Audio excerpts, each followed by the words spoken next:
এই জন্য সাহাবায়ে কেরাম আল্লাহর রাসূলকে সবচাইতে বেশি ভালোবাসতেন, ঠিক ঠিক না? হযরত ওমর রাদিয়াল্লাহু তাআলা আনহু আল্লাহর রাসূলের সামনে মাথায় একটা কাইটা মুন্ডুটা ইনা রাসূলের সামনে রাখছে। কল্লাটা দেখে আল্লাহর রাসূল কয়, ওমর এটা কার মাথা? ওমর রাদিয়াল্লাহু তাআলা আনহু কয়, নিজের আপন মামার মাথা কাইটা নিয়ে আসছি। আল্লাহর রাসূল কয়, আপন মামার মাথা কাটতে গেলা, তোমার কি একটুখানি মায়া লাগলো না? ওমর ইবনুল খাত্তাব ডাক দিয়া কয়, আল্লাহর রাসূল আপনার যে নয় আমারও সে নয়, যার সম্পর্ক আপনার সাথে নাই তার সাথে আমার কোনো সম্পর্ক নাই। আমার মামা তখনই থাকতো যদি আপনার উম্মত হইতো, আপনার উম্মত না, আমারও মামা না। সাহাবায়ে কেরাম নিজের সন্তানের বিরুদ্ধে অস্ত্র ধরছেন বদরের যুদ্ধে, ঠিক কি ঠিক না? হযরত আবু বকর সিদ্দিক রাদিয়াল্লাহু তাআলা আনহুর এক সন্তান মুসলমান হয় নাই। বদরের যুদ্ধ যখন চলে তখন মুসলমান হয়, মক্কার কাফেরদের সাথে যুদ্ধ করতে আসছে রাসূলের বিরুদ্ধে। আবু বকর সিদ্দিক পরবর্তীতে যুদ্ধের পরে আবু বকর সিদ্দিকের কাছে ছেলে আয়েশা সেরা পরে মুসলমান হয়েছে। মুসলমান হয়ে একদিন গল্প করতে করতে নিজের বাবা আবু বকর সিদ্দিকরে বলতেছে, আব্বা জান একটা ঘটনা মনে পড়া খুব মজা লাগতেছে। কয় কি ঘটনা? কয় বদরের যুদ্ধে আপনারা 313 জন মুসলমান সৈনিক আমাদের বিরুদ্ধে আসছিলেন। আমরা মক্কার থেকে কাফের বাহিনী 1000-এর বাহিনী অস্ত্র শস্ত্রে সজ্জিত হয়ে আসছিলাম। আমরা আপনাদের বিরুদ্ধে যুদ্ধ করছি। যুদ্ধের ময়দানে কয়েকবারই আপনি আমার সামনে পইরা গেছিলেন, খালি তলোয়ারটা উড়াইলে কোপটা দিলেই আপনি শেষ হয়ে যাইতেন, কিন্তু আপনি আমার পিতা, মায়া লাগছে আমি কিছু কই নাই। আবু বকর সিদ্দিক রাদিয়াল্লাহু তাআলা আনহু সন্তানকে ডাক দিয়া কয়, আমার সন্তান ভালো কইরা শুইনা রাখ, যদি সেই দিন আমার তরবারির সামনে তুই পড়তি টুকরা টুকরা করে ফেলতাম, রাসূলের উপর কখনোই তোর সম্পর্ককে প্রাধান্য দিতাম না। আল্লাহ রাসূল সাল্লাল্লাহু আলাইহি ওয়াসাল্লামের প্রতি সাহাবায়ে কেরামের ভালোবাসা অগাধ।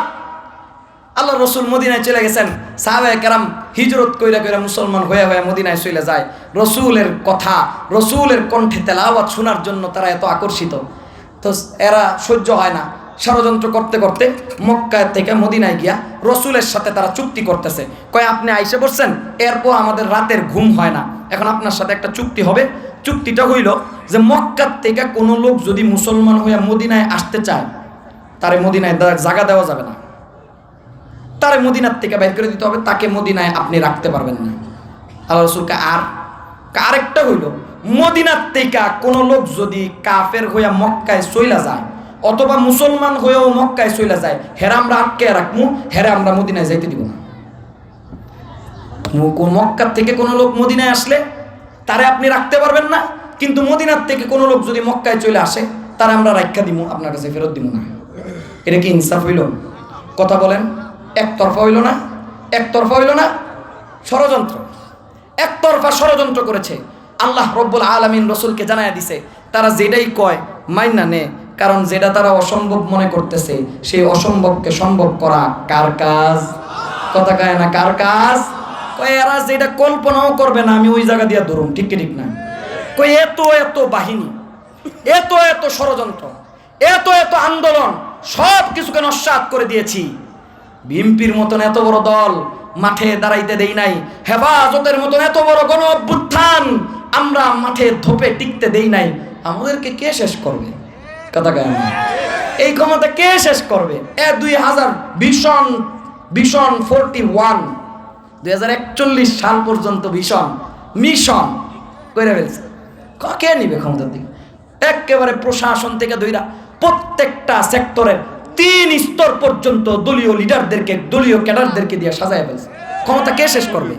আল্লাহ তাআলা কয় যেটা কল্পনাও করবে না, কল্পনাও করবে না ওই জায়গা দিয়ে আমি ধরুন, ঠিক কি ঠিক না? ঠিক কি ঠিক না? নমরুদের বিশাল বড় বাহিনী ছিল কিন্তু মশা দিয়া ধরছে, কারণ নমরুদ জীবনে কল্পনাও করে নাই যে এত বড় বাহিনী থাকতে মশা আমারে শেষ করে দিবে। কল্পনা করছে? কথা কয় না করছে? ফেরাউনের এত এত এত সাম্রাজ্য, এত শক্তি ফানি দিয়া ধরছে। কি দিয়া? কি দিয়া? ফানি। কোনোদিন কল্পনা করছে ফানি পইরা মরবো? কথা কয় না, ফানি পইরা মরবো কল্পনা করছে? ঠিক ঠিক নাস্তিক আর মুরতাদ আর ইসলাম বিদ্বেষী শক্তি তারা সর্বদাই যেই জিনিসটা কল্পনাও করে না রব্বুল আলামিন সেটা দিয়েই ধরে, ঠিক কি ঠিক না? বাংলার কচিকাচা ছাত্র জনতা কল্পনাও করে নাই এত বড় বড় দল পারলো না, এত বড় বড় লিডার পারলো না, এত বড় বড় আন্দোলন পারলো না, আর গুটি কয়েক ছাত্রদের আন্দোলন কিভাবে শেষ করে দিবে, ঠিক কি ঠিক না? কিন্তু আল্লাহর মায়, কথা কয় না আল্লাহর মায়, আল্লাহ তাআলা যখন ধরছে কল্পনাও করতে পারে নাই, ছোট ছোট বাচ্চাদেরকে দিয়ে শেষ করে দিছে। ঠিক কি ঠিক না? ভালো করে মনে রাখেন, এটা কোনো ছাত্র জনতা, এটা কোনো মানুষের ক্রেডিট নেওয়ার নয়। কারণ যেই জগদ্দল পাথরকে গত 15 বছরে এত বড় বড় আন্দোলন শেষ করতে পারলো না, এটা শুধুমাত্র ছাত্রদের ক্রেডিট নয়। ঠিক কি ঠিক না? আমি আপনাদেরকে জিজ্ঞেস করতে চাই, যেই ছেলেগুলো আন্দোলন করেছে জুলাই মাসে, জুলাই অভ্যুত্থানে যারা রাজপথে ছিল, এরা কি বাংলাদেশে এর আগে ছিল না? কথা কয় না ছিল না? এর আগে রাজপথে আর আন্দোলন হয় নাই? এর আগে রাজপথে আন্দোলন হয় নাই? পুলিশ যায় সেইরা সোজা স্বৈরাচারের সামনে দাঁড়ায় কইতাছে। আশ্চর্য এক পরিবর্তন। আগে লোকজন জমা হইতো, এর চাইতে বেশি লোকজনও জমা হইছে, কিন্তু আমরা যায় খালি পুশ করে সেরে একটা টিয়ার শেল দিছি, খালি একটা বন্দুকের গুলি ফাঁকা গুলি ছুটছি, সব দৌড়। ঠিক ঠিক না? কিন্তু এবার কি হইল?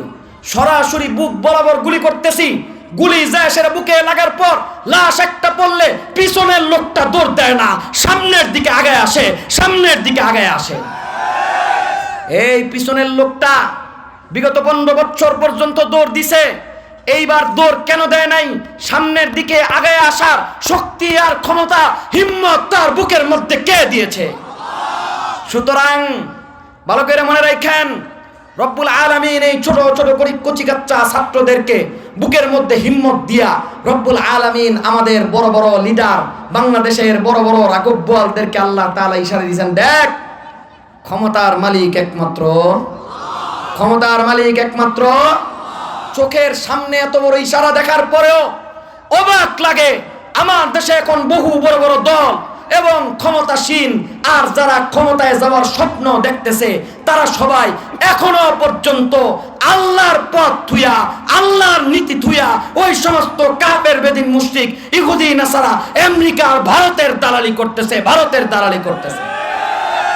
এখনো পর্যন্ত যদি সোজা না হন, ভালো করে বুঝছেন, যেই আল্লাহ জগদ্দল পাথরের মতন 15 বছরের ক্ষমতাসীনরে টক্কা দিয়ে উড়াইয়া দিতে মুহূর্ত লাগে নাই, আপনাদেরকে গোনার টাইম নেই। ঠিক কি ঠিক না? সুতরাং সাবধান হয়ে যান, আর গোমূত্র খোরদের পিছনে দৌড়ায়েন না, আর সেই সমস্ত টয়লেট কইরা যারা পানি লয় না ওই সমস্ত নাপাকদের পিছনে দৌড়ায়েন না। ঠিক কি ঠিক না? এবার সময় এসেছে, বাংলার জনগণ বহু কিছু দেখেছে, দেখেছে নাই? সর্বপ্রথম স্বাধীন বাংলাদেশের মধ্যে সর্বপ্রথম যখন স্বাধীন বাংলাদেশ রাষ্ট্র গঠন হয়েছে, তখন ঘোষণা দিছে, দেশ সোনার বাংলা, আমার সোনার বাংলা, আমি তোমায় ভালোবাসি। দেশ সোনার বাংলা, সোনার বাংলাও বাংলার জনগণ দেখেছে, নতুন বাংলাও দেখেছে, মডার্ন বাংলা দেখেছে, আধুনিক বাংলা দেখেছে। এক একজন শাসক আইসা, এক এক সরকার আইসা এক এক নাম দিয়া বাংলাদেশ উপস্থাপন করেছে। সব গণতন্ত্রের দোহাই দিয়া ক্ষমতায় আইসা যত প্রকারের বাংলা আছে সব জনগণকে দেখাইছে, কিন্তু কোন বাংলায় জনগণ সুখ আর শান্তি পায় নাই। পেঁয়াজের কেজি 200 টাকা, কাঁচামরিচের কেজি 1000 টাকা, বাংলার জনগণ শান্তি কোনোটাতেই পায় নাই। ঠিক কি ঠিক না? বাংলার জনগণ এবার বাংলার জনগণ সব বাংলা দেখা শেষ, এবার ইসলামের বাংলা দেখতে চায়, ইসলামের বাংলা দেখতে চায়, ইসলামের বাংলা দেখতে চায়।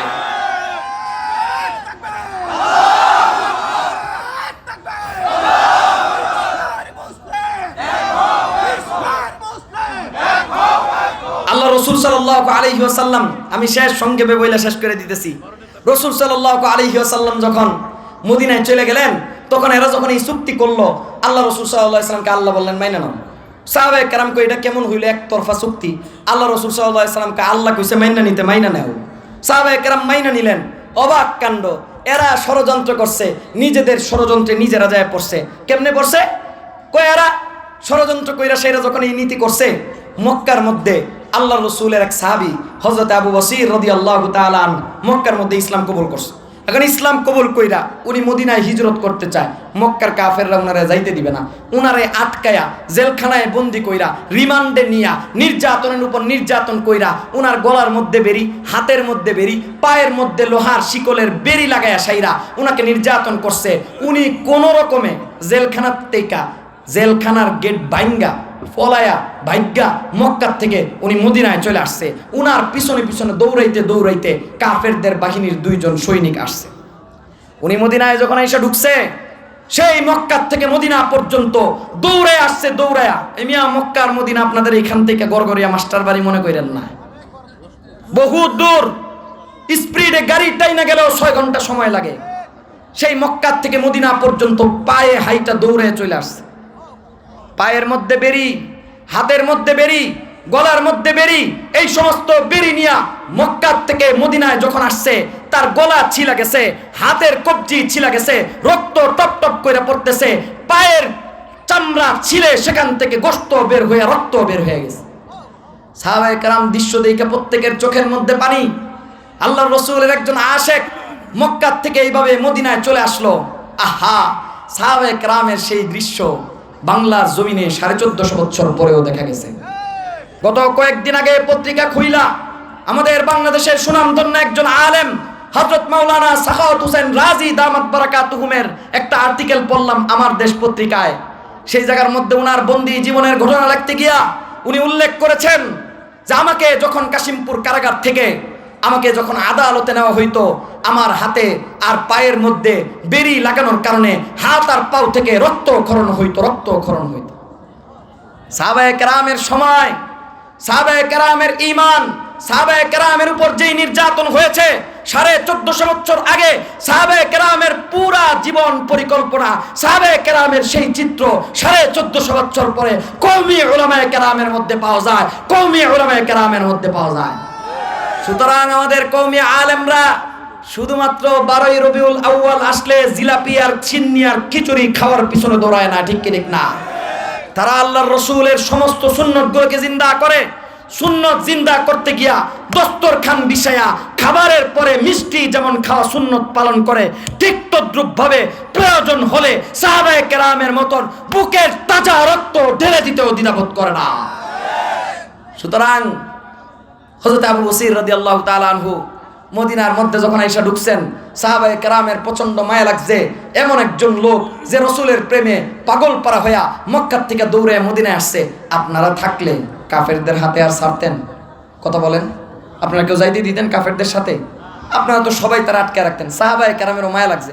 সাহাবায়ে কেরাম রাসূলুল্লাহ এসে কইতেছে, হুজুর আর বাকিদেরকে আপনি ছাইরা দিয়েছেন ভালো কথা, কিন্তু এই আমাদের আবু বসির এত কষ্ট কইরা দৌড়ে মক্কা থেকে মদিনায় আসছে, সারা শরীর দিয়ে রক্ত পড়তেছে, এই আহত ব্যক্তিটা, এই আহত আমাদের মুসলিম ভাইকে, এই আহত সৈনিককে, এই আহত আপনার সাহাবীকে আপনি দয়া কইরা তাদের হাতে ছাইরেন না। কিন্তু পিছনে পিছনেই তো মক্কার কাফেরদের 2 লোক চলে আসছে।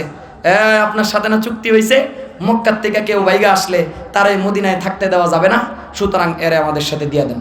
আল্লাহ রসুল যেহেতু ওয়াদায় পাকাপোক্ত, কথা কয় না, রসুল ওয়াদার খেলাফ করতে পারেন? রসুল ওয়াদার খেলাফ করতে পারেন? আল্লাহ রসুল যেহেতু ওয়াদার খেলাফ করেন না, আল্লাহর নির্দেশ ওয়াদার কোনো খেলাফ করা যাবে না। রসুল কয় ঠিক আছে, যেটা চুক্তি হয়েছে সেটাই তোমরা নিয়ে যাও। ওই 2 জন সাহাবীর সাথে হযরত আবু বসিরকে যখন দিয়ে দিয়েছেন, সমস্ত সাহাবায়ে কেরামের চোখের মধ্যে পানি চলে এসেছে।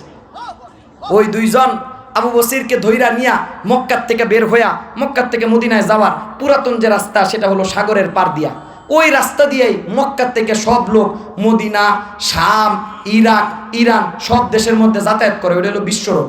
ওই বিশ্ব রোড পর্যন্ত যখন গেছে, তখন আবু বসির রাদিয়াল্লাহু তাআলা আনহু সাথের যে 2 জন আছে, এর মধ্যে তরবারি একজনেরটা টান্দা লইয়া একজনের দিছে মাইরা যখন দিছে, আরেকটা দৌড়ায় ভাগছে, কারণ হেরেও তো ভাগে পাইলে এখন আর ছাড়বে না, কথা কয় না। তখন আবু বসির দেখছে আমি তো এখন মক্কায়ও যাইতাম না, মদিনায়ও যাইতাম না, মদিনায় গেলে রসুল রাখবে না, আর মক্কায় গেলে এরা ছাড়বে না, কথা কয় না। এখন কি করব? ঠিক আছে, ওই জায়গাতেই থাকি। উনি সাগরের পাড়ের মধ্যে রইলেন। এখন মক্কার থেকে যারাই মুসলমান হয়, মদিনায় তো আর যাইতে পারতেছে না, কারণ মদিনার মধ্যে রসুল রাখতে পারবে না, কথা কয় না। তো এরা যাইব কই? মক্কার কাফেররা করে নির্যাতন, এই জন্য এরা বাধ্য হয়েই মক্কার থেকে মুসলমান হইলে যায় আবু বসিরের সাথে যোগ দেয়। আর মদিনার থেকে কোনো লোকজনরে যদি বের করে দেয়, সেই লোকটা যখন মক্কায় যাইতে লয়, তখন ওই লোকটাকে আবু বসির আটকে রেখে দেয়। এখন হইছে নি কাম? এখন তো সবার সাহারা হয়ে গেছে। আবু বসির রাদিয়াল্লাহু তাআলা ওই জায়গার মধ্যে বিশাল বড় বাহিনী বানায় ফেলছে। বাহিনী যখন বানায় ফেলছে, এখন আর রসুল মক্কার কাফেরদেরকে কি কইব? মক্কার কাফেররা এই রাস্তা দিয়ে যেই যায়, হেরেই আবু বসির ধরে, কথা কয় না, হেরেই দইরা তার সমস্ত জিনিস রাইখা দেয়, হেরেই দইরা এরে জ্বালায়। যখন এই জ্বালা এইরকম ভাবে তারা যখন ডিস্টার্ব ফিল করতেছে, তখন এরা সব মিল্লা আবার রসুলের কাছে যায় কয় স্যারেন্ডার করলাম, যেই চুক্তি আপনার সাথে করছি এই চুক্তি উড়ে লাইতেছি, কারণ গর্ত খুঁজছিলাম আপনাকে ফালানোর জন্য, এই গর্তে নিজেরা পইরেই মরতেছি। ঠিক কি ঠিক না? ইসলামের বিরুদ্ধে যত ষড়যন্ত্র করা হোক, কোন ষড়যন্ত্র সফলতার মুখ দেখবে না। ও মুসলমান, শুধু ঈমানটাকে মজবুত কইরা উলামায়ে কেরামের ডাকে আরেকবার সাড়া দিয়ে দেখো, এই দেশে ইসলাম প্রতিষ্ঠিত হবে, ইসলাম প্রতিষ্ঠিত হবে ইনশাআল্লাহ। রাজি আছেন তো ইনশাআল্লাহ? আমি আজকে একটা অঙ্গীকার নিয়ে যেতে চাই গড়গড়িয়া মাস্টার বাড়ির লোকজন, বাংলার মানুষ। বিভিন্ন আন্দোলনে আপনারা সাড়া দিয়েছেন, এক একটা আন্দোলন এক এক প্রকারের ছিল। এবার যদি সামনে উলামায়ে কেরাম এই দেশে ইসলাম প্রতিষ্ঠা করার জন্য আরেকবার ডাক দেয়, নিজের সব কিছু নিয়ে জাফায়া পড়তে কারা কারা প্রস্তুত? কারা কারা প্রস্তুত? নাসরুম মিনাল্লাহ ওয়া ফাতহুন করিব ওয়া বাশশিরিল মুমিনিন। আসসালামু আলাইকুম ওয়া রাহমাতুল্লাহি ওয়া বারাকাতুহু।